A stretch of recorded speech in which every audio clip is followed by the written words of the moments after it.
నమస్తే, welcome to or political. నేను journalist నవత. ఇప్పుడు అసలు నాటకం మొదలైంది.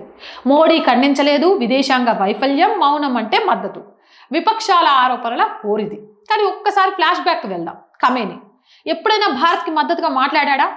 కాశ్మీరీ విషయంలో ఎవరి పక్షాన నిలబడ్డాడు? ఆర్టికల్ 370 రద్దు చేసినప్పుడు భారత్ని విమర్శించలేదా? అంతర్జాతీయ వేదికల్లో పాకిస్తాన్కి అండగా నిలవలేదా? అవును, నిలబడ్డాడు. మన అంతర్గత విషయాల్లో వ్యాఖ్యానించాడు.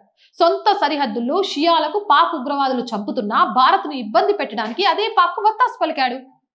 ఇప్పుడు భారత్ తప్పనిసరిగా సంతాపం తెలపాలా?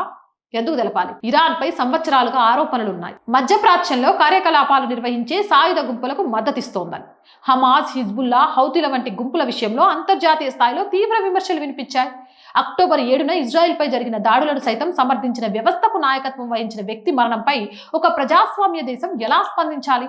ఇది భావోద్వేగ నిర్ణయమా లేక వ్యూహాత్మక లెక్కల ఆధారమా? ఒకప్పుడు భారత్ తన ఆయిల్ దిగుమతిలో 14% వరకు ఇరాన్ నుండే దిగుమతి చేసుకునేది. అతిపెద్ద ట్రేడ్ భాగస్వామి అయినప్పటికీ కాశ్మీర్, సిఏఏ, ఢిల్లీ అల్లర్ల సమయంలో భారత్ ని ఇస్లామోఫోబికా అంటూ విమర్శించింది ఇరాన్ నాయకత్వం. సౌదీ, యుఏఈ, ఈజిప్ట్ వంటి ముస్లిం దేశాలే మౌనంగా ఉన్నప్పుడు భారత్ స్టాండ్ మార్చుకోవాల్సిన అవసరం లేదు. ఇది ద్వంద్వ ప్రమాణం కాదా?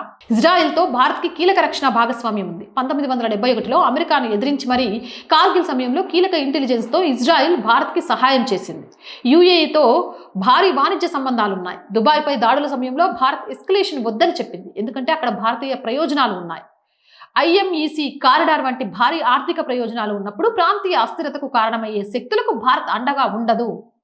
ఎఫ్ఏటిఎఫ్ బ్లాక్ లిస్ట్ లో ఉన్న దేశాధినేతలకు మద్దతు తెలపడం అంతర్జాతీయంగా భారత ఇమేజ్ కి మంచిది కాదు. చబహార్ పోర్ట్ వంటి పెట్టుబడులు ఉన్నప్పటికీ దేశ ఆత్మగౌరవం దగ్గరికి వచ్చేసరికి భారత్ ఎవ్వరికీ తల వంచదు. చివరిగా చెప్పాలనుకుంది ఏంటంటే, మౌనం అంటే ఎప్పుడు బలహీనత కాదు. కొన్నిసార్లు మౌనం ఒక గణనాత్మక నిర్ణయం. మారుతున్న విదేశాంగ నీతిలో నేషనల్ ఇంట్రెస్ట్ ముఖ్యం. ఉగ్రవాద నెట్వర్క్ల వల్ల భారత్ కూడా బాధితురాలే. అందుకే ఇలాంటి విషయాల్లో భారత్ తన స్పష్టమైన వైఖరి చాటింది. దేశాలు సానుభూతితో కాదు, స్వప్రయోజనాలతో ముందుకు సాగుతాయి, మిగతాది రాజకీయ శబ్దం. భారత్ తీసుకున్న ఈ వైఖరి సరైనదేనా? మీ అభిప్రాయం ఏంటి అనేది కామెంట్ సెక్షన్లో పెట్టండి. అండ్ రోజు చెప్తుందేనండి, ఆర్ గ్రూప్ ఆఫ్ ఛానల్స్ మీ అందరికీ తెలుసు. Our voice, our political, our Sanskriti, 3 మన ఛానల్సే. So please subscribe our channels. Content బాగుంది అనిపిస్తే లైక్ చేయండి, షేర్ చేయండి. ఆర్థికంగా సపోర్ట్ చేయాలి అనుకుంటే ఆర్ వాయిస్కి సబ్స్క్రిప్షన్ పక్కనే జాయిన్ అనే బటన్ ఉంది.